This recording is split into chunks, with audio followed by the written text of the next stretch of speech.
எப்பா சத்தமாக வாசிக்கிற ஆள் தான் வாசிக்கணும். உன் சேருக்குள்ளேயே கேட்குற மாதிரி வாசிக்கிற ஆள் வாசிக்காத, பைபிளை தூக்காத, பைபிளை வாசி. நீ பின்னாடி உட்காந்து வாசிக்க ஒரு ஆள்.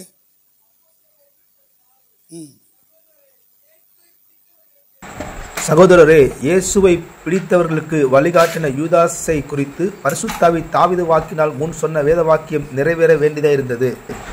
அவன் எங்களில் ஒருவனாக எண்ணப்பட்டு இந்த ஊழியத்தில் பங்கு பெற்றவனாய் இருந்தான். அநீதத்தின் கூலியினால் அவன் ஒரு நிலத்தை சம்பாதித்து தலைகீழாக விழுந்தான். அவன் வயிறு வெடித்து குடலெல்லாம் சரிந்து போயிற்று. சரி, நல்லா கவனிங்க. ரொம்ப எச்சரிப்பான ஒரு இடம் இது.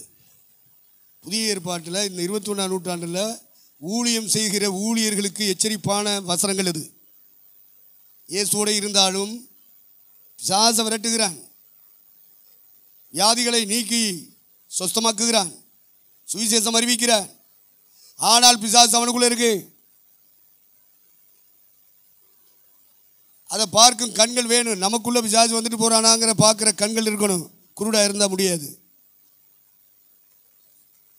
வழிகாட்டிக்கிட்டு இருப்பான், ஜனங்களுக்கு வழி சொல்லிகிட்டு இருப்பான், பரலோகராஜ்யம் சமீபத்திற்கு தான் சொல்லுவான். ஆனால் அவனுக்குள்ள பிசாசு இருக்குல்ல இல்லையா? ஏதனார் பேரை சொல்கிறானா இல்லையா? ஏதனார் பேரை சொல்கிறவெல்லாம் பரலோகம் வருவான்னு சொல்லாதியே. அப்படின்னா அரசியல்வாதிகள் நிறைய பேர் சொல்லிகிட்டு இருக்கான், சினிமாக்காரன் நிறைய பேர் சொல்லிகிட்டு இருக்கான். சொன்னதுனால வந்துடுவாங்களா? ஏசுன்னு சொன்னதுனால? யூதாசு ரொம்ப காலம் சொன்னானே ஏசுன்னு கால் வச்ச கிராமமெல்லாம் சொன்னான், பட்டணமெல்லாம் சொன்னான். சொல்றதுனால இல்லைப்பா, சாசு விரட்டுறதுனால இல்லை, என்ன தொட்டு ஜெபம் பண்ணி வியாதி குணமாக்குறதுனால இல்லை. தேவ சித்தம் செய்யணும். இந்த பூமியிலே நம்ம சாகிற வரைக்கும் தேவ சித்தம் செய்யணும். அதனால யூதாசை நம்ம வாசிக்கிறோம். அவன் சொல்றான், பேதுரு எங்களில் ஒருவனாக எண்ணப்பட்டான், 12 அப்போஸ்தலர்களில் ஒருவனாக எண்ணப்பட்டான். பரிசுத்தாவி ஊற்றப்பட்ட பிறகு பவுல் சொல்கிறான், முதலாவது வைக்கிற இடம், முதல் இடமே அப்போஸ்தலனுக்கு, 2வது இடம் தான் தீர்க்கதரிசிக்கு, 3வது இடம் தான் சுவிசேஷகனுக்கு, 4வது இடம் தான் பாஸ்டர்மார்களுக்கு, 5வது இடம் பைபிள் காலேஜ் நடத்துகிறா பார்த்தீங்களா, போதகன்மார் அவங்களுக்கு. இப்படி பிரித்து கொடுத்துருக்காரு ரவியானவர். அப்போ முதல் இடத்துல உங்களை என்னையும் கத்தர் வைக்கிறாரு அப்படின்னா அது நம்ம தகுதி இல்லாத நம்ம தகுதிப்படுத்தி வச்சிருக்காரு. அது கிருபை, அதை இழந்துடக்கூடாது. எங்களால் ஏதாயிலும் ஆகும் என்று யோசிப்பதற்கு நாங்கள் எங்களாலே தகுதி உள்ளவர்கள் அல்ல. எங்களை கொண்டு அது நடக்கும் இது நடக்கும் சொல்றதுக்கு எங்களுக்கு தகுதி இல்லைப்பா. எங்களுக்கு ஒரு தகுதி வருது, ஒரு காரியம் நடக்குதுன்னா அந்த இடத்துல அந்த வேலையை செய்வதற்கு தகுதிப்படுத்தினவர் கர்த்தர் என்ற சிந்தனை வரலன்னு வைங்க. ஒரு பிரசங்கம் பண்ணி முடிச்சோன்னா அவன் கை தட்டுவான், ஐயா நல்லா இருந்துச்சாம்மா பாஸ்டர், இன்றைக்கு தீர்க்கதரிசனமாக கர்த்தர் பேசினாருங்க. வாசல் விட்டு வெளியே போனேன்னா அதெல்லாம் மறந்துடுவேன், நம்மளை உசுபேத்து விட்டு போயிடுவேன். அது சாத்தானாக்க ஜாக்கிரதையாக இருக்கணும். சபை நடத்துகிற தலைவர்கள், மனுஷனுக்கு வருகிற இந்த புகழ்ச்சி சோதனை. அதனால தலைவர்கள் இது விஷயத்தில் ரொம்ப ஜாக்கிரதையாக இருக்கணும்.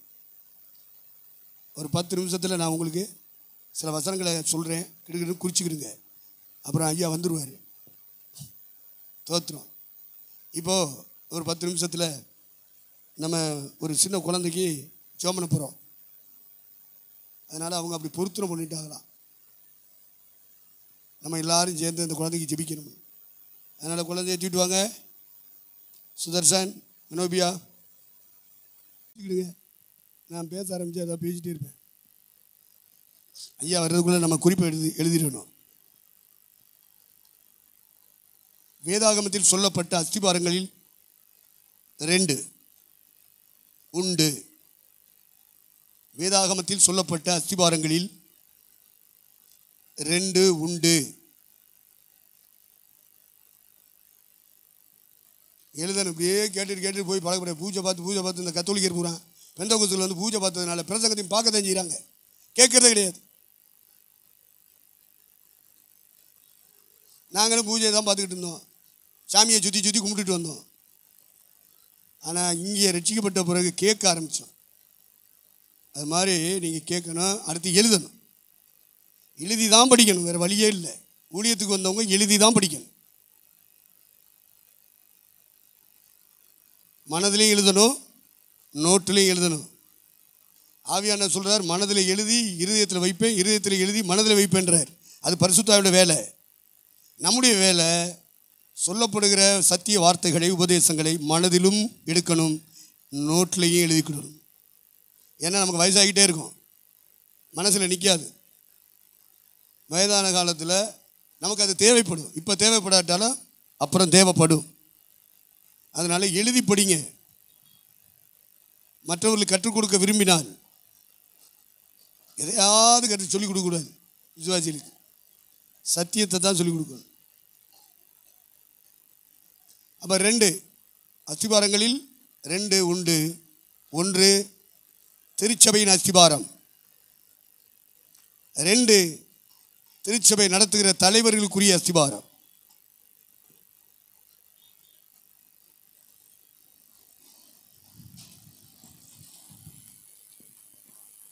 திருச்சபையின் அஸ்திபாரம், அடுத்து திருச்சபையை நடத்துகிற தலைவர்களுக்குரிய அஸ்திபாரம்.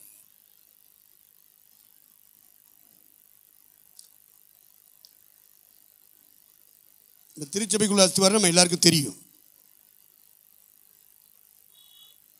அப்போஸ்தலர்கள் 2ஆம் அதிகாரத்தில் நம்ம அதை பார்க்குறோம்.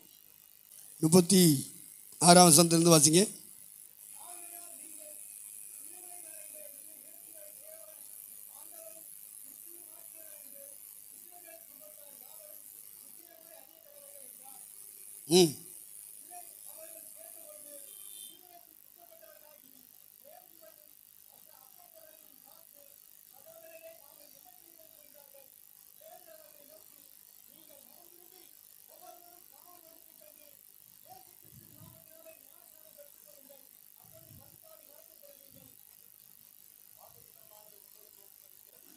சரி, இதைத்தான் வேர்ல்டு லெவலில், உலக அளவில், சர்வதேச அளவில் ஒரு திருச்சபையின் அஸ்திபாரம் என்று ஒருமனமாய் சொல்லுகிற விஷயங்களாக இருக்கிறது.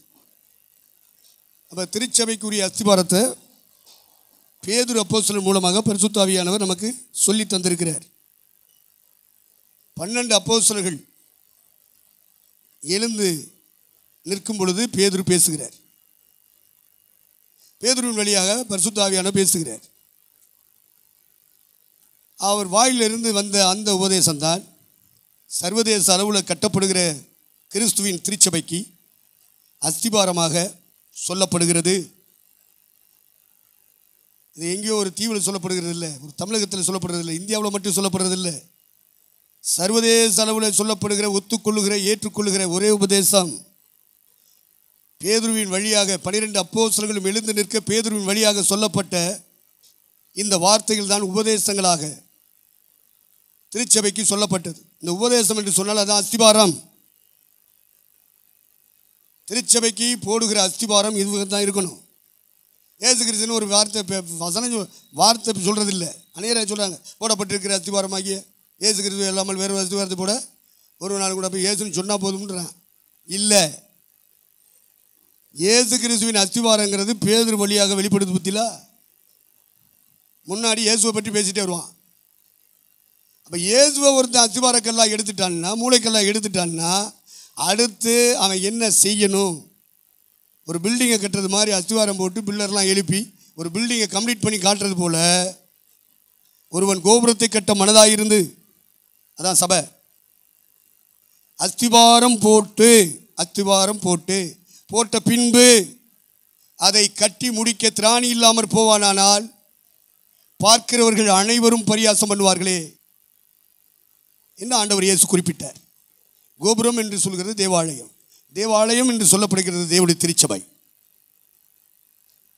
அப்போ அந்த சபை கட்டணும் அங்கே 10 பேர், இங்கே 10 பேர், அங்கே 10 பேர், இங்கே 50 பேர், அதான் சபைங்கிறான். இல்லை, அது சபை அல்ல.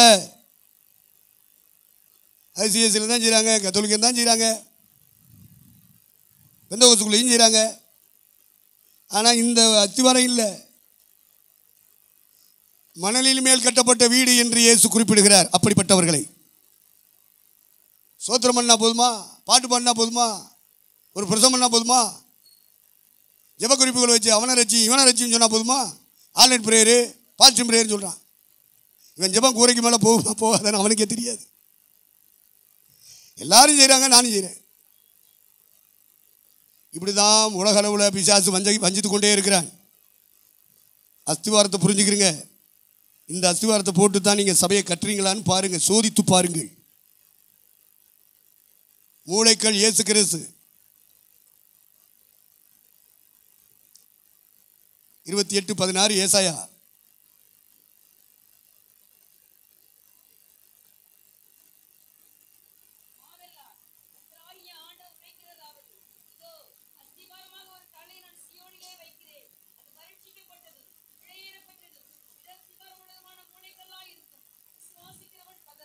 பாருங்க, மூளைக்கல் ஆண்டவராகிய இயேசு கிறிஸ்து சிலுவையிலே மரித்தார், அடக்கம் பண்ணப்பட்டார், 3ஆம் நாள் எழுந்தார். 40 நாட்கள் தம்முடையவர்களுக்கு தம்மை வெளிப்படுத்தினார். 41வது நாள் அவர் பரமேறி போகிறார். அவர் பிதாவின் வலது பாரிசமாகிய கிருபாசனம், வலது பாரிசம் என்று சொல்லியிருக்கும் அந்த ஆசனத்துக்கு பேர் என்னது?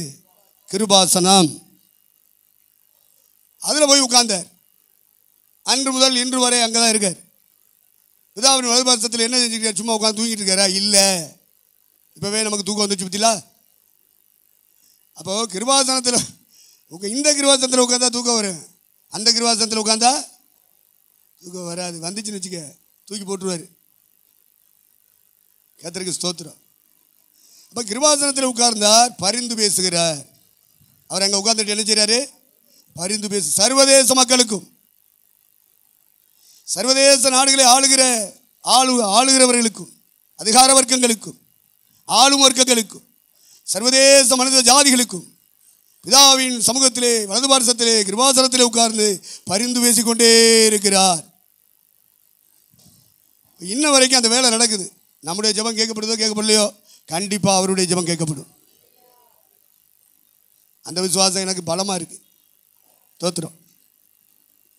அப்போ மூளைக்கல் சியோனிலே வைக்கிறேன். இப்போ பரலோகம் தான் சியோன், தேவன் இருக்கிற இடம் தான் சியோன். அந்த இடத்திலே வலது பாரிசத்திலே உயிர்த்தெழுந்த கிறிஸ்து வைக்கப்பட்டார். சியோனிலே வைக்கிறேன் என்று அவர் பிறப்பதற்கு 750 ஆண்டுகளுக்கு முன்னே தீர்க்க தரிசனம் உரைத்தான் ஏசாயா.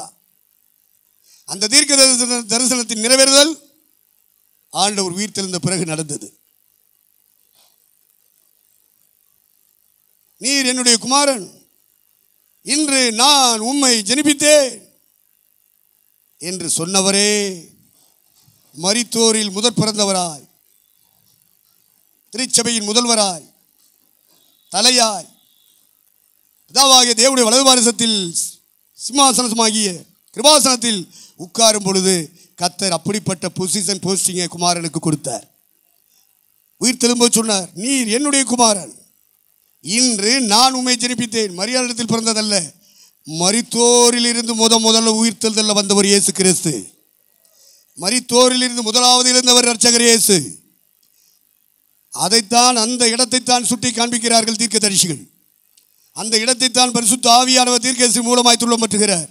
நீர் என்னுடைய குமாரன், இன்று நான் உம்மை ஜெனிப்பித்தேன் என்று சொன்னவரே, அவரோடு சொன்னவரே அவரை உயர்த்தினார், வலது பாரிசத்தில் உட்கார வைத்தார்.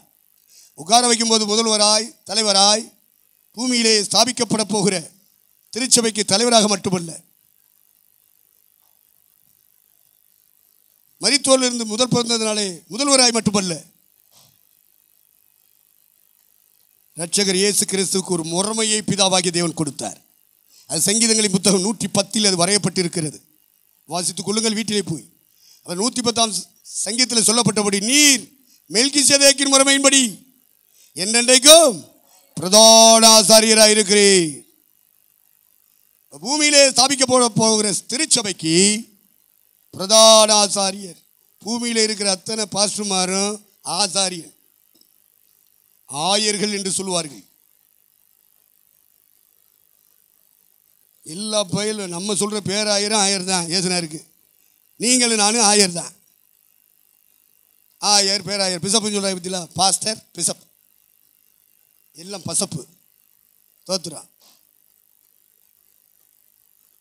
இரட்சகர் இயேசு கிறிஸ்து உயர்த்தப்பட்ட போது முதல்வராக, தலைவராக, திருச்சபையின் தலையாக வைக்கப்பட்டது மட்டுமல்ல, திருச்சபைக்கு ஒரு முறைமையை கொடுத்தார் பிதாவாகிய தேவன். அது என்ன முறைமை? அதுதான் மெல்கிசேதேக்கின் முறைமை. மெல்கிசேதேக்கு யார்? யாராக இருந்துட்டு போகட்டும், நமக்கு என்ன? சபைக்கு என்ன முறைமையை கற்றுக் கொடுத்தார்? அதுதான் வேணும் சபைக்கு. மெல்கிசேதேக்கு யார் யார் யார் யாராவது இருந்துட்டு போகட்டும்பா, எங்களுக்கு என்ன தேவை? நாங்கள் பரலோகம் போகிறதுக்கு எங்களுக்கு என்ன தேவை? பைபிளில் தப்புலாம் இருக்கு, இருக்கட்டே. தப்புல வந்து பிரிண்ட் மிஸ்டேக் இருக்கு, இருக்கட்டே. ஐயா வியாக்கியானம் கூட இன்டர்பிரிட்டேஷன் கூட ராங்காக இருக்கு, இருக்கட்டே. எங்களுக்கு நித்திய ஜீவனை பெற்றுக்கொள்ள பரலோகம் போக செத்தா உயிரோட எழும்ப ஆண்டவர் வரும்போது மர்மமாய் பறக்க போதுமான சத்தியங்கள் இந்த பைபிளில் இருக்குது.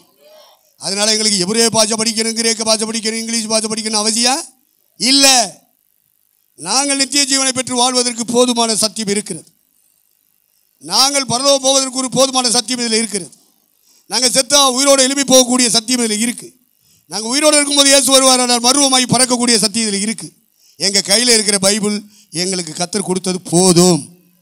இதனால் நாங்கள் எபிரேய படிக்கணும், கிரேக்கு படிக்கணும், இவங்களுக்கெல்லாம் அறிவு இல்லை, புத்தி இல்லை, சொல்லிட்டு போ. அதுக்குரிய பலனை நீ அனுபவிச்சுட்டு போ. இன்னும் கொஞ்ச நாளில் வரும்ல. நீ வாடகை சொல்கிற மகத்துவங்களை அஞ்சாமல் தூசிக்கிறவர்கள் இவர்கள். துணிகரக்காரர்கள். துணி அவங்களுக்குள்ள துணிச்சல் பயப்பட மாட்டாங்க.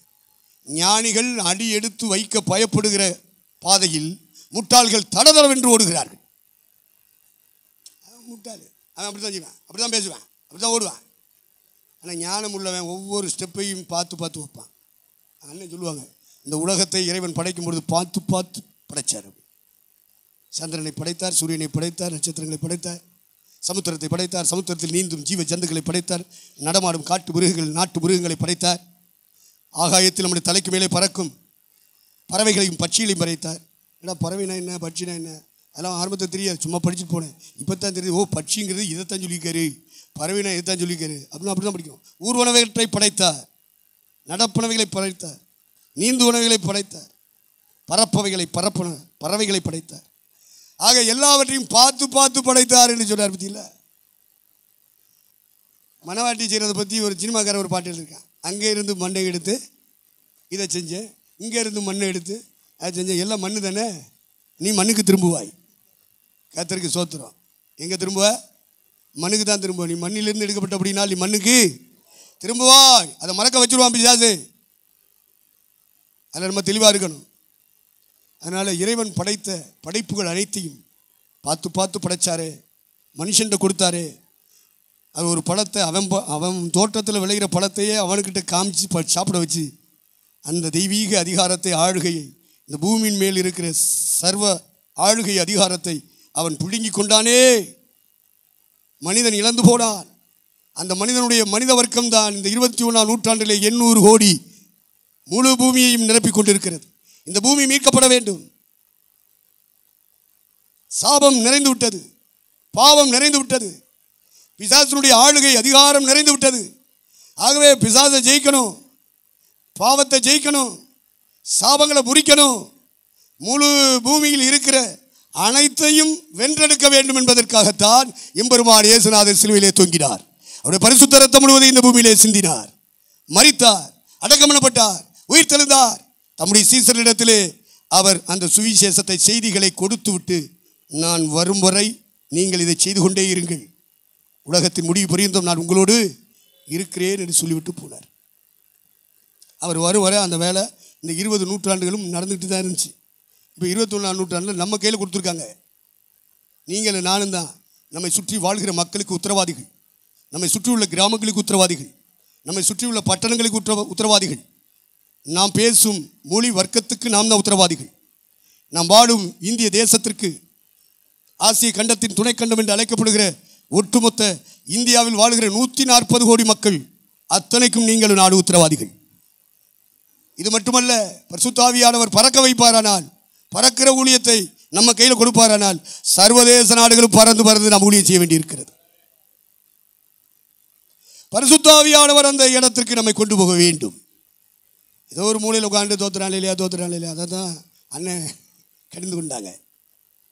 என்னையா இதையே பண்ணிக்கிட்டு இருக்க, எத்தனை வருஷமாக பண்ணிகிட்டு இருப்ப, ஒரு நெக்ஸ்ட் மூமெண்ட் வேண்டாமா, நெக்ஸ்ட் ஸ்டெப்பு வேண்டாமான்னு கேட்டாங்க. தோத்துறோம். ஆவியானவர் அந்த தாசனை கொண்டு நம்மை ஒவ்வொரு நாளும் உற்சாகப்படுத்துகிறார், பலப்படுத்துகிறார், தேவ பிரசன்னத்துக்குள் கொண்டு போகிறார். தேவனுடைய மனதில் இருக்கிற திட்டங்களை, தீர்மானங்களை, சித்தங்களை விவரித்து கொண்டு இருக்கிறார். இதையெல்லாம் இந்த கன்வென்ஷன் கூட்டங்களிலே கர்த்தர் முழுமையாக நம்மை ஆட்கொண்டு நிறைவேற்றி கொண்டு இருக்கிறார். இது மனுஷனாலும் அல்ல, மனுஷன் மூலமாயும் அல்ல, முழுவதும் இயேசு கிறிஸ்துவினால், முழுவதும் பரிசுத்த ஆவியானவரால், முழுவதும் பிதாவாகிய தேவனால், அவரே தலைவராக தகப்பனாக இருந்து நம்மை ஆண்டு நடத்தி கொண்டு இருக்கிறார். எல்லாரும் ஒரு அல்லேலூயா சொல்லுவோமா? கர்த்தருக்கு ஸ்தோத்திரம், தேவனுக்கு மகிமை உண்டாகட்டும். அப்போ 2ஆம் அதிகாரத்தில் அஸ்திவாரத்தில் முதல் கல் சீயோனில் வைக்கப்பட்டிருக்கு, பரலோகத்தில் வைக்கப்பட்டிருக்கு. அவர் அங்கே இருந்தாலும் அவர் திருச்சபைக்கும் அஸ்திவாரக்கல்லாக, மூளைக்கல்லாக விளக்குகிறார். எபேசியர் நிருபம் 2ஆம் அதிகாரத்தில் நம்ம அதை வாசிக்கிறோம். எபேசியர் 2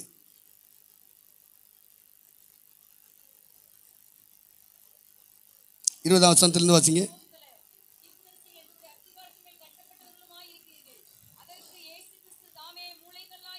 அப்போ பாருங்க, அடுத்த ஜீசஸுக்கு அடுத்த இடத்துக்கு அப்போஸ்தலரும் ப்ராஃபட்டும் வர்றாங்க. சர்வதேச திருச்சபைக்கு நான் சொல்லிட்டு இருக்கேன், ஒரு குறிப்பிட்ட ஏரியாவில் உள்ள திருச்சபைக்கு அல்ல. சர்வதேச மனுஷர்கள் ரட்சிக்கப்பட்டு ஸ்நானம் எடுத்து அபிஷேகம் பண்ணப்பட்டு சபையாக ஒன்றாக்கப்பட்டு வர்றாங்க முழு உலகத்திலையும். அதுதான் கிறிஸ்துவின் சரீரம் என்று வேதம் சொல்கிறது. அந்த சரீரத்தின் ஒரு பகுதியாகத்தான் நீங்களும் நானும் அந்த ஊழியத்தை நிறைவேற்றி வருகிறோம். ஆகவே நமக்கு அஸ்திபாரக்கள், மூளைக்கள் ஆண்டவராகிய இயேசு கிறிஸ்து.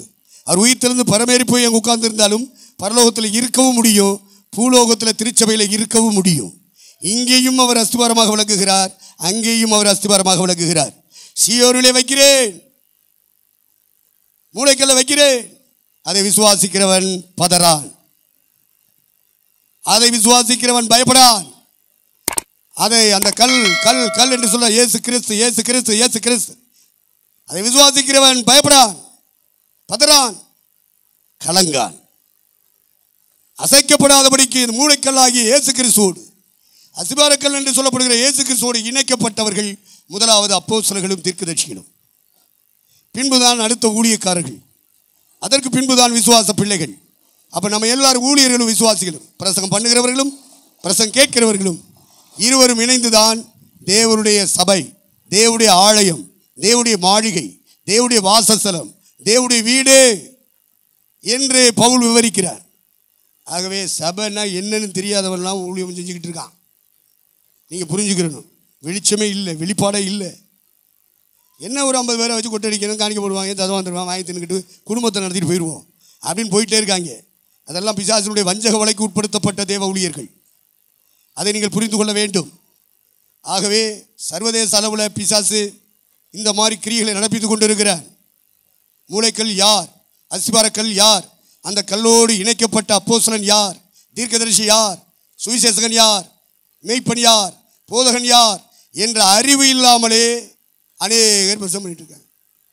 பிரசங்கம் பண்ணிட்டு போட்டோம், நமக்கு தடை இல்லை. ஏசுநாட்டை வந்து அவங்க ஊழியம் செஞ்சுட்டு இருக்கும்போது யோவானும் இன்னொருத்தனும் சேர்ந்து வந்தாங்க. ஆண்டவரே, நாங்கள் அப்படி போயிட்டு வந்துட்டு இருக்கும்போது ஒருத்தன் பிசாசு விரட்டிட்டு இருக்காப்பா, ஒரு குரூப்பு. நாங்கள் போய் வரக்கூடாது, சாது வரக்கூடாது, நாங்கள் தடுத்துட்டோம் அப்படின்னு வந்து ஏசுநாட்டை சொல்லிட்டு இருந்தாங்க. அப்போ ஆண்டவர் சொன்னார், ஏன்டா பிசாசு போகிறது நல்லது தானடா, மக்களை விட்டுட்டு பிசாசு போட்டுமா? நம்ம ஐக்கியத்தில் இல்லைல்ல, நம்ம கூட இல்லைல்ல, அவங்க உங்கள் பேரை சொல்கிறான், நாங்கள் மட்டும்தான் உங்கள் பேரை சொல்லணும், அவங்களுக்கெல்லாம் என்ன தகுதி இருக்குது, சொல்லக்கூடாது அப்படின்னு சொன்னாங்க. இல்லை, அப்போ ஆண்டவர் குறிப்பிட்டார். என்ன சொன்னார் தெரியுமா? சாசு போட்டும், நம்ம பேரை தானே சொல்கிறான், சாசு விரட்டுறான்ல, போட்டுண்டா, நம்ம கூட இல்லாட்டாலும் சாசை விரட்டு, மக்கள் நல்லா இருக்கட்டும் அப்படின்னு சொல்லி கொடுத்தாரா இல்லையா? ஆக நம்ம ஐக்கியத்தில் இருந்தால் தான் நினைக்கக்கூடாது, நம்ம போர்டுக்குள்ளே இருந்தால் தான் நினைக்கக்கூடாது. இவங்க நம்ம கூட்டத்தில் இல்லை, இவங்க வேறு கூட்டம், வேறு ஐக்கியம், அதனால் அவங்க பிசாசு விரட்டக்கூடாது, அவங்க சுவிசேஷம் அறிவிக்கக்கூடாது, அவங்க ஊழியம் செய்யக்கூடாதுன்ற கட்டளையெல்லாம் போடக்கூடாது. அவன் யோவானும் மற்ற ஆளும் தெரியாதனமாக சொல்லிட்டாங்க, அது சொல்லக்கூடாது. சர்வதேச சபையை குறித்த வெளிப்பாடு அப்பொழுது இல்லை. பரிசுத்த ஆவியானவர் இறங்குவார், ஒரு பெரிய திருச்சபை ஸ்தாபிக்கப்படும். அது சர்வதேச அளவில் உள்ள எல்லா மொழிகளை பேசுகிறவர்கள் அங்கே இருப்பார்கள், எல்லா தேசத்தை சார்ந்தவர்கள் இங்கே இருப்பார்கள், எல்லா ஜாதியை சார்ந்தவர்கள் இங்கே இருப்பார்கள். அந்த திருச்சபை ஒரு சரீரமாக, ஒரு உடலாக வடிவமைக்கப்படும். அந்த உடலுக்கு தலையாக கிறிஸ்து இருப்பார் என்ற வெளிச்சம் அப்போஸ்தலனாக இருந்தாலும் யோவானுக்கு இல்லை. அவன் சொல்கிறான், நாங்கள் தடுத்துட்டோம், சாது விரட்டுண்டா, அவனும் செய்யட்டும், பூமியில் இருக்கிற வரைக்கும் அவன் பொழப்பு நடக்கட்டு, விட்டுரு, செத்தாலும் பரவ வர மாட்டான், அது மட்டும் சத்தியம். ஏசுன்னு என் பேரை சொன்னாலும் சரி, சாசை விரட்டினாலும் சரி, எங்கே வர மாட்டாங்க, எங்கே வர மாட்டாங்க சொல்லுங்கள், பரலோகத்துக்கு வர மாட்டாங்க. அதனால் பூலோகத்தில் இருக்கிற வரைக்கும் ஏசுனார் பேரை சொல்லி பிசாசை விரட்டணும், சுவிசேஷ அறிவிக்கட்டும், வியாதிகளை குணமாக்கட்டும், அடுத்து கிராம பட்டணமாக ஓடி உழைக்கட்டும், நல்லா இருக்கட்டும். அவன் எவ்வளவு கடவுளுக்காக ஏசுனார் பேரில் உழைச்சானோ அவ்வளோத்துக்கும் கடவுள் கூலியை கொடுத்துருவார். என்ன வேணுமோ அவனுக்கு கொடுத்துருவார். ஆனால் செத்தா பரலோகம் தான் தரமாட்டார். ஏன்னா அதுக்கு உபதேசம் இருக்குது, அவர் சட்டம் போட்டிருக்கார், அந்த சட்டத்தை மீறி பரலோகம் வர முடியாது. இதை திருச்சபை ஊழியர்கள் படிக்கணும். ஆகவே திருச்சபை கட்டுவதற்காக அழைக்கப்பட்டவர்கள் பாஸ்டர்மார். இது நாம் கட்டுகிற சபை தான் சபைன்னு நினைக்காதீங்க. சர்வதேச அளவில் கட்டப்படுகிற சபையில் நாம் ஒரு அங்கமாக இருக்கிறோம். அப்படியானால் அந்த பரிசுத்தவான்கள் பறந்து வரும்போது நாமும் அவர்களோடு இணைய வேண்டுமானால் இங்கேயே முரண்பாடு இருக்கக்கூடாது, முரட்டுத்தனங்கள் இருக்கக்கூடாது, முரண்பட்ட உபதேசங்கள், முரண்பட்ட வாழ்க்கை பழக்க வழக்கங்கள் யாருக்குள்ளே இருந்தாலும் சரி. சர்வதேச சபை மத்திய ஆகாயத்திலே கூட போகிறது. அந்த கூட்டத்திலே நீங்களும் உங்களுடைய ஜனங்களும் நானும் என்னுடைய ஜனங்களும் அந்த கூட்டத்தில் சேர வேண்டுமானால் இந்த பூமியில் இருக்கும்போது முரண்பாடுகள் களையப்பட வேண்டும், சீர்கேடுகள் நீக்கப்பட்டு சீர்படுத்தப்பட வேண்டும். கொஞ்ச கால பாடு அனுபவிக்கிற உங்களை சீர்படுத்தி ஸ்திரப்படுத்தி பலப்படுத்தி அங்கே கொண்டு போய் நிறுத்தும் வரைக்கும் நிலை நிறுத்துவாராக. கர்த்தருக்கு மகிமை உண்டாகட்டும். ஆகவே இறை தூதர்கள், திருச்சபை தலைவர்கள், சபை கட்டுகிறவர்கள், சபைக்குரிய அஸ்திவாரம் என்ன என்பதை புரிந்து கொள்ளுங்கள். அந்த அஸ்திவார கல்லுக்கு மேலே கட்டப்படுகிற மாளிகை அல்லது வீடு அல்லது ஆலயம் அல்லது வாசஸ்தலம் எதுவாக இருக்கட்டும், நீங்கள் என்ன பேர் வேணாலும் போட்டுக்கிறீங்க, கட்டுறது மணலில் மேல் கட்டிடாதிய, ஆழமாய் தோண்டி கண்மலையை பார்த்த பிறகு கண்மலையின் மேல் அஸ்திவாரம் போட்டு வீட்டை கட்டினால் ஆண்டவர் உங்களை என்னைக்கு புத்தியுள்ள மனுஷன் சொல்லுவார். இதெல்லாம் ஒன்றும் தேவையில்லையா? உபதேசம் வேண்டாயா? சத்தியம் வேண்டாயா? ஏதோ ஒரு கூட்டம் வர்றாங்களா, ஏசுன்னு சொல்கிறாங்களா, ஒரு பாட்டை சொல்லிக் கொடு, பைபிளை தூக்கி ஒரு வசனத்தை சொல்லு, அது போதும் சொல்கிறான். பற்றியில அது மணலில் மேல் கட்டப்படுகிற வீடு தான். ஆனால் எதில் கட்டுறான்? அஸ்திவாரம் இல்லாமல் கட்டுறாயா? ஒருத்தர் அஸ்திவாரம் போட்டு கட்டுறானா இல்லையான்னு தோண்டி பார்த்தா தான் தெரியும். சும்மா வெளியே பிரசங்கத்தை பார்த்தீங்கன்னா தெரியாது, பிரசங்கத்தை பார்க்க பாட்டு ஆரானே பார்த்தா தெரியாது. ஜபக்குறிப்பு வச்சு ஜபக்கூட்டம் நடத்துவான், பெரிய பாரம் உள்ள மனுஷனை மாதிரி காட்சி அளிப்பான். இல்லை, அஸ்திவாரத்தை தோண்டிப்பார். அவன் அப்போஸ்தலனாக இருக்கட்டும், தீர்க்கதரிசியாக இருக்கட்டும், சுவிசேஷனாக இருக்கட்டும், மெய்ப்பனாக இருக்கட்டும், போதனாக இருக்கட்டும், அஸ்திவாரத்தை தோண்டிப்பார். ஊழியக்காரனுக்குரிய அஸ்திவாரத்தை இப்போ சொல்ல போகிறேன். அதுக்கு முன்னாடி இந்த அஸ்திவாரத்தை நீங்கள் புரிந்து கொள்ளுங்கள். திருச்சபைக்கு போட வேண்டிய அஸ்திவாரம், சபை கட்டுகிற ஊழியர்கள் நீங்களும் உங்களுடைய ஜனங்களும் பரலோகம் போக வேண்டுமானால் அதுக்குரிய அஸ்திவாரம் தான் அப்போஸ்தலர் நடவடிக்கைகள் 2ஆம் அதிகாரம். ஆகவே நாம் கட்டுகிற வேலைகள் எரிந்து பஸ்பமாயிடக்கூடாது, வெள்ளத்தில் போயிடக்கூடாது, பெருமழை சொரிந்து அடிச்சுட்டு போயிடக்கூடாது, பெரும் காற்றில் எல்லாம் இடிஞ்சு விழுந்துடக்கூடாது. யோபு வீடு கட்டி வச்சுருந்தேன், அடித்து 4 பக்கத்துலேயும் காற்று பீச்சிக்கிட்டு போச்சு. நமக்கு கூட்டம் முடிஞ்ச பிறகு இதை பிச்சுச்சுன்னா நல்லது, இப்போ பிச்சுச்சுன்னா நம்ம தலைகளெல்லாம் காயமாயிடும். தோத்திரம் பாருங்கள், பீச்சு 4 மூலையிலையும் அடித்து நொறுங்கி விழுந்து உள்ளே விருந்து சாப்பிட்டுட்ருக்கான். கோழிக்கறியா ஆட்டுக்கறியா மாட்டுக்கறியான்னு தெரியல. காத்திருக்கு சோத்திரம். காடைக்கறி சாப்பிட்டானா என்னன்னு தெரியல. ஆமாம், என்னது ஒட்டகக்கறி சொல்கிறார் இவர். காத்திருக்கு சோத்திரம். எல்லாம் விருந்து சாப்பிட்டுட்டு இருக்கான். அடித்து காற்று 4 மூலையிலையும் வீடு இடிஞ்சு டன் விழுந்துச்சு. எல்லாம் 10 பேர் செத்துனான். 7 ஆண்கள் 3 பெண்கள். உரிமைக்க சாக கொடுத்தோம் ஐயா. யோபோட நான் கஷ்டப்படுறேங்கிற 5 ஆள்.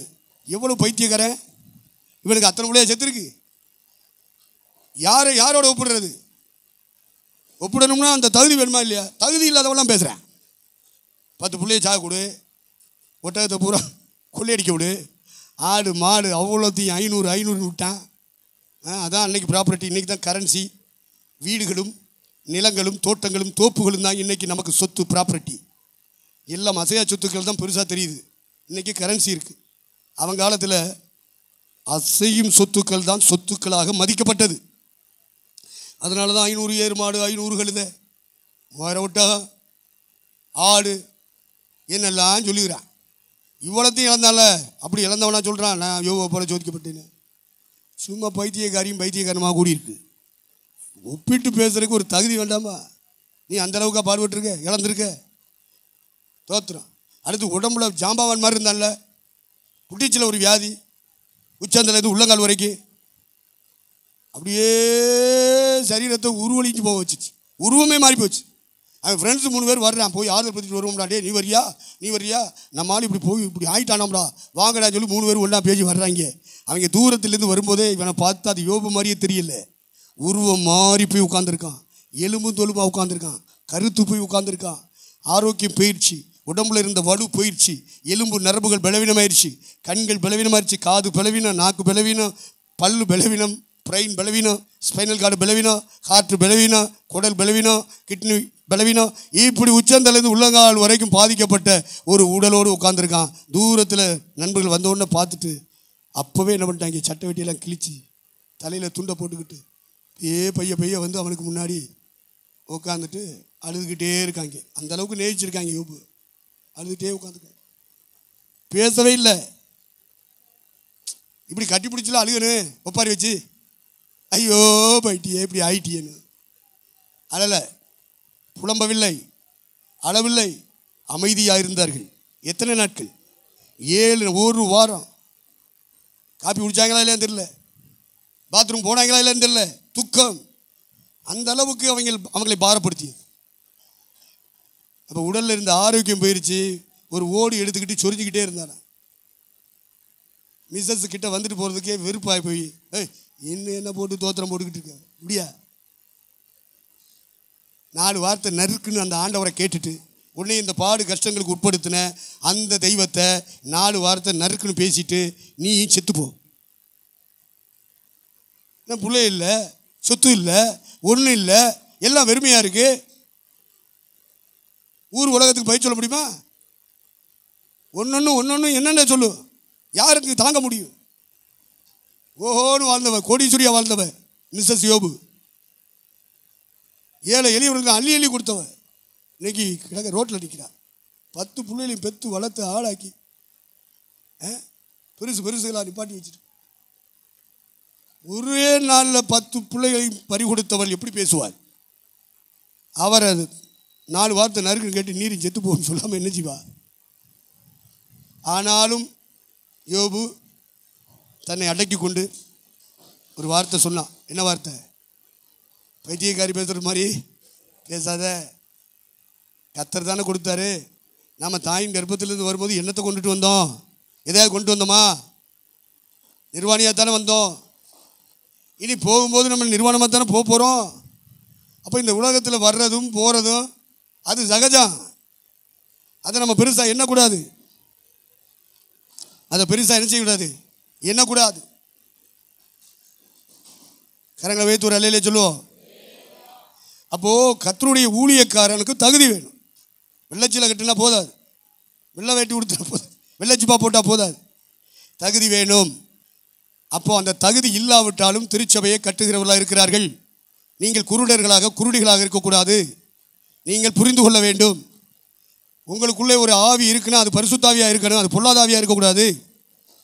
என்ன ஆவியாக இருக்கக்கூடாது? பொல்லாத ஆவி உள்ளே இருக்கும். யூதாசுக்குள்ளே வந்துச்சு.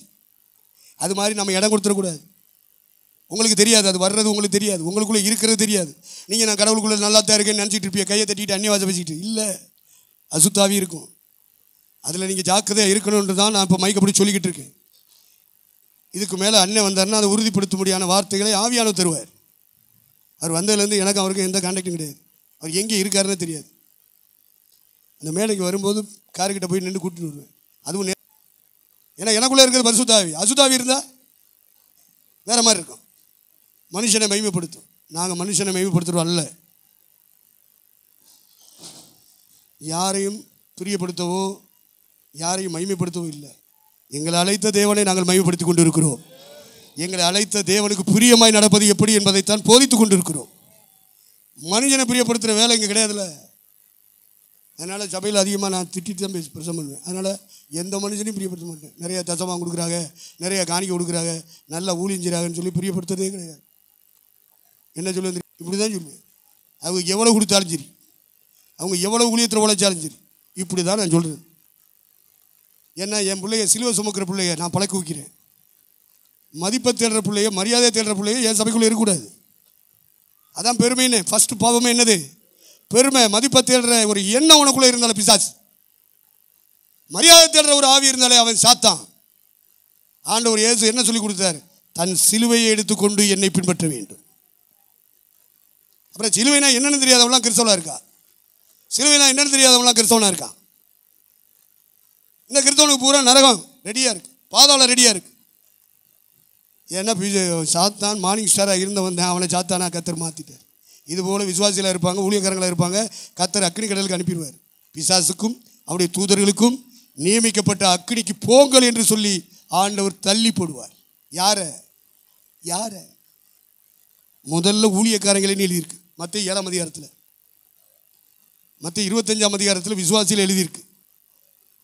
நீங்கள் எல்லாம் விசுவாசியெல்லாம் வந்துடுவாங்கன்னு சொல்லுவீங்க, ஊழியக்காரெல்லாம் வந்துடுவேன்னு சொல்லுவீங்க. அது அப்படி சொல்ல வைக்கிறது பிசாசே, அசுத்தாவே. இதை நீங்கள் புரிந்து கொள்ளணும். ஏமாந்துடாதீங்க. உங்களுக்குள்ள பரிசுத்தாவி இருக்குன்னு நம்பி ஏமாந்துடாதீங்க. அடிக்கடி பிசாசு வந்துட்டு போவான். யூதாசுக்குள்ளே வந்துட்டு போல நிரந்தரமாக தங்கிட்டான். அவன் எப்படி மனம் திரும்புவான்? மனம் திரும்ப எப்படி விடுவான் சாத்தான்? ஒரு வசனத்தை கேட்டவுடனே உணர்வானா? உணர மாட்டான். ஒரு சத்தியத்தை கேட்டவுடனே மனம் திரும்புவானா? மனம் திரும்ப மாட்டான். தான் செய்ததையே செஞ்சுட்டு இருப்பான். அண்ணா அங்கே போய் பரிசம் பண்ணணும், இங்கே போய் பரிசம் பண்ணணும், அங்கே ஜெபிக்கணும், இங்கே ஜெபிக்கணும். இப்படி தான் யூதாசு ஓடிட்டு இருந்தான். மனம் திரும்புவானா? ஏசுனார் சொல்லிட்டே இருக்காரு, உங்களில் ஒருத்தன் பிசாசா இருக்காண்டா, உங்களில் ஒருத்தன் பிசாசா இருக்காண்டான்னு சொல்லிட்டு தான் இருந்தார். மனம் திரும்பவே மாட்டாங்க. அவங்களுக்கு ஊழியம் முக்கியம், மனம் திரும்புதலுக்கே வரமாட்டான். இவனுக்கு அக்னி கடல் என்பதை நீங்கள் புரிந்து கொள்ள வேண்டும். நான் எந்த மனுஷனையும் மகிமைப்படுத்துறதில்லை, எந்த மனுஷனுக்கு முக்கியத்துவம் கொடுத்து நான் ஓடுறேன் அப்படின்னு நினச்சிடாதீங்க. அவரை போய் வரவேற்கிற இடத்துல என்னை கத்தர் வச்சிருந்தார், அதுக்காக போகணுன்னு ஓடிட்டேன். நேற்று கர்த்தருடைய வார்த்தையில் வந்து கொண்டிருந்தது. உங்களை மாதிரி சின்ன சின்ன ஆளுகள் இல்லை. நீங்கள் எல்லாம் சொன்னீங்கன்னா அடித்து விரட்டிடுவோம். ஓடு சாசை அப்படி சொன்னது மூத்த ஊழியர்கள், அனுபவம் உள்ளவர்கள். யோசிக்கிறேன், சரி ஒரு வேளை நம்ம செஞ்ச தப்பாக இருக்கலாம். ஆகவே எல்லாருக்கும் மத்தியில் கேட்டுக்கிறேன், மன்னித்து கொள்ளுங்க. ஏன்னா அண்ணன் நேற்று லேட்டாக வந்ததுனால மன்னிப்பு கேட்டார் சபையாரை பார்த்து. ஊழியர்கள் மன்னிப்பு கேட்குறத நீங்கள் ரொம்ப தாழ்வாக நினைக்கக்கூடாது. தவறு செஞ்ச எவனும் மன்னிப்பு கேட்கணும். சபைக்கு விரோதமாக செஞ்சால் சபையில் கேட்கணும், ஊழியர்களுக்கு விரோதமாக பண்ணால் ஊழியர்கிட்ட கேட்கணும், உறவுகள்கிட்ட நாம் தப்பு பண்ணி அவங்க வேதனைப்பட்டிருப்பாங்கன்னா அவங்கள்ட்ட மன்னிப்பு கேட்கணும். மன்னிப்பு கேட்காமலே பரிசுத்தால் நிரம்பக்கூடாது. மன்னிப்பு கேட்காமலே பிரசவம் பண்ணிட்டு கூடாது. மன்னிப்பு கேட்காமலே பாட்டு பாடி ஆராய்ச்சிட்டு கூடாது. அப்படி செஞ்சால் உங்களுக்குள்ள சாசு இருக்குன்னு அர்த்தம். மன்னிப்பு கேட்க வச்சு மனம் திரும்பின பிறகு நாம் அந்த ஊழியத்தை செஞ்சோம்னா அதுக்கு பேர் தான் பரிசுத்தாவி. மன்னிப்பு கேட்க விடாமல் நீங்கள் கையை தட்டிக்கிட்டு இருந்தீங்கன்னா உங்களுக்குள்ள இருக்கிறது அசுத்தாவி. தப்பையும் செஞ்சு விட்டு எவ்வளோ துடிகிறோம். பேசக்கூடாத வார்த்தைகளை பேசிவிட்டு, எதை பேசணும்னு பேச தெரியாமல் பேசிட்டு காலேஜில் மன்னிப்பும் கேட்காம இங்கே வந்து பரிசுத்தாவி. பரிசுத்தாவியா? சர்ப்பத்தின் ஆவி, வஞ்சிக்கிற ஆவி, பொல்லாதாவி. இதையெல்லாம் கண்டுபிடிக்க தெரியணும்னா உங்களுக்கு மனக்கண்கள் திறக்கப்பட்டு இருக்கணும். கண்கள் திறக்கப்பட்டவனுக்கு தான் அந்த காட்சி தெரியும். மற்றது குருடி கூடனா இருக்கிறவனுக்கு தெரியாது, கண்டுபிடிக்க முடியாது. நீங்களும் நானும் கண்டுபிடிக்கிற இடத்திற்கு கர்த்தர் நம்முடைய கண்களை திறந்திருக்கிறார். எத்தனை பேருடைய மனக்கண்கள் திறந்திருக்கிறார்? கரங்களை வைத்து அல்லேலூயா சொல்லுங்க. குருடனும் குருடியும் சொல்லக்கூடாது, மனக்கண் திறக்கப்பட்டவர் சொல்ல வேண்டும். எல்லாரும் கரங்களை வைத்து ஒரு அல்லேலூயா சொல்லுவோம். தேவனுக்கு மகிமை உண்டாகட்டும். கர்த்தருக்கு ஸ்தோத்திரம். தேவனுக்கு மகிமை. நம்முடைய மன்னிப்பு கேட்குற விஷயம் நேற்று அவ்வளோ திருச்சபை மத்தியில் அண்ணன் மன்னிப்பு கேட்டாங்க. அவர் கேட்க வேண்டிய அவசியம் இல்லை. எதுக்கு அவர் கேட்டார்னா, முதல்ல நமக்கு மாதிரி பிரசங்கம் கேட்குற நமக்கு மாதிரி. அதனால் அதை நம்ம புரிந்து கொள்ள வேண்டும். அல்லேலூயா. நம்ம என்ன செய்யணும்? புரிந்து கொள்ளணும். சபைக்கு விரோதமாக நம்ம தப்பு பண்ணோம்னா சபையில் கேளுங்க. குடும்பத்துக்கு விரோதமாக தப்பு பண்ணால் குடும்பத்தில் கேளுங்க. ஊழியக்காரங்களுக்கு மத்தியில் தப்பு பண்ணியிருந்தால் ஊழியக்காரங்கள்ட்ட கேளுங்க. அண்ணன் அப்படி கேட்குறாங்க, கொஞ்சம் கஷ்டமாக தான் இருந்துச்சு. அண்ணன் ஏன் இதுக்கு போய் மன்னிப்பு எடுக்கிறாங்க அப்படின்னு கஷ்டமாக தான் இருந்துச்சு. ஆனாலும் நமக்கு மாதிரி எக்ஸாம்பிள், அப்போ நாமும் கேட்கணும் அப்படின்றத அண்ணன் தன்னுடைய வாழ்க்கையிலிருந்து உணர்த்துகிறார் என்பதை புரிந்து கொண்டேன். கரங்களை வைத்து ஒரு அலையில சொல்லுவோமா? சரி, நம்ம எல்லாரும் எழும்புவோம். கர்த்தர் என்ன பேச போகிறார் நமக்கு தெரியாது. கர்த்தருடைய தாசன் மனதுக்குள்ளே என்ன வார்த்தைகளை வைத்திருக்கா தெரியாது. ஆவியானவர் அதை எடுத்து அவர் வாயை திறக்கும் பொழுது நம்மோடு கூட கர்த்தர் பேசணும். ஆவியானவருடைய சத்தம் பிரத்யட்சமாய் நம்ம கேட்கணும். அந்த சத்தத்தை கேட்கும்படியாக எல்லாரும் கண்களை மூடி ஒரு விஷயம் கர்த்தரை நோக்கி நம்ம ஜெபிப்போம். வாயை திறந்து கேட்போம். அமைதியாக இருக்க வேண்டாம். வாயை திறங்க, கேளுங்க, கர்த்தர்ட்ட கேளுங்க.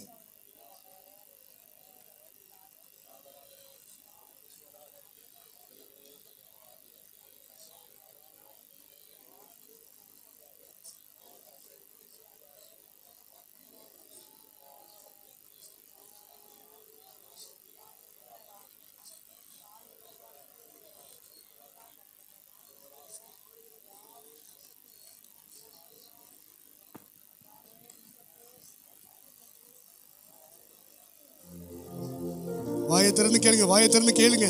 நம்முடைய கர்த்தர் நம்மோடு பேசட்டும்.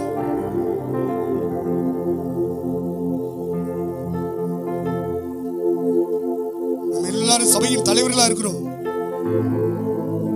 நமக்குரிய செய்தி பரத்திலிருந்து இறங்கி கொண்டே இருக்கணும். கர்த்தருடைய தாசன் வாயை திறக்கும் பொழுது ஆவியானவருடைய சத்தத்தை கொண்டு வரணும். நம்முடைய ஆவி, ஆத்மா, சரீரம் மூன்று உயிர்ப்பிக்கப்பட வேண்டும். நம்ம ஒவ்வொருக்குரிய தேவ திட்டங்கள் வெளிப்படுத்தப்பட வேண்டும்.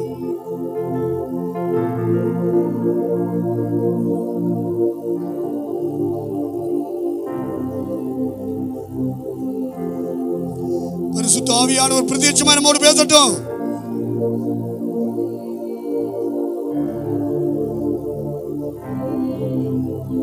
சபையை நடத்துகிற, கட்டி எழுப்புகிற நீங்கள் நானும் அந்த சபையின் தலைவர்களா இருக்கிறோம். நமக்குரிய வார்த்தை இறங்கி வரணும். நமக்குரிய வெளிப்பாடுகள் இறங்கி வரணும். கர்த்தர் நம்மை கைவிடக்கூடாது. நம்முடைய சபையை கைவிடக்கூடாது. நம்முடைய ஊழியர்களை கைவிடக்கூடாது. நம்மை ஆட்கொண்டவர், நாம் சேவிக்கிறவர் நம்முடைய தெய்வம். இந்த வேளையிலே நம்முடைய தாசன் வழியாக திருவுளம் பற்றட்டும். வார்த்தைகள் இறங்கி வரட்டும். கேளுங்க, கர்த்தரிடத்தில் கேளுங்க, கேளுங்க. இனி உள்ள நேரங்கள் அனைத்தும் ஆவியாருடைய பலத்த ஆளுகை இருக்கட்டும். நம்முடைய ஊழியர்களுக்கு, நம்முடைய சபைகளுக்கு, நம்முடைய மக்களுக்கு, நாம் இனி செய்ய போற ஒவ்வொரு காரியங்களுக்கும் கர்த்தருடைய வார்த்தை வெளிப்படட்டும். அவர் தம்முடைய வார்த்தைகளை அனுப்பி, வசனங்களை அனுப்பி நம்மை உயிர்ப்பிக்கட்டும்.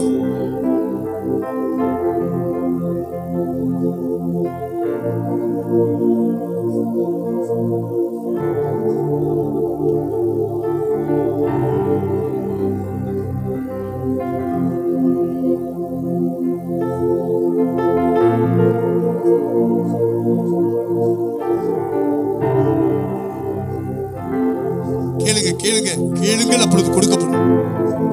தட்டுங்கள், அவர்களுக்கு திறக்கப்படும். தேடுகிறவன் கண்டடைந்தான், கேட்கிறவனுக்கு கொடுக்கப்பட்டது. மனம் திறந்து கேளுங்க, இருதயம் திறந்து கேளுங்க. கர்த்தர் நம்ம கைவிட்ட கூடாது.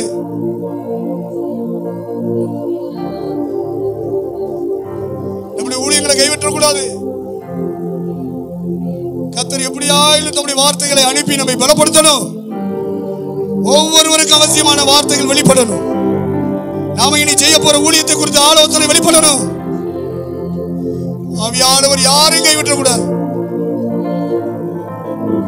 அவர் பேசட்டும், பேசட்டும். அவர் பேச முடியா? கேளுங்க, கேளுங்க, கேளுங்க. மனம் திறந்து கேளுங்க, மனம் திறந்து கேளுங்க.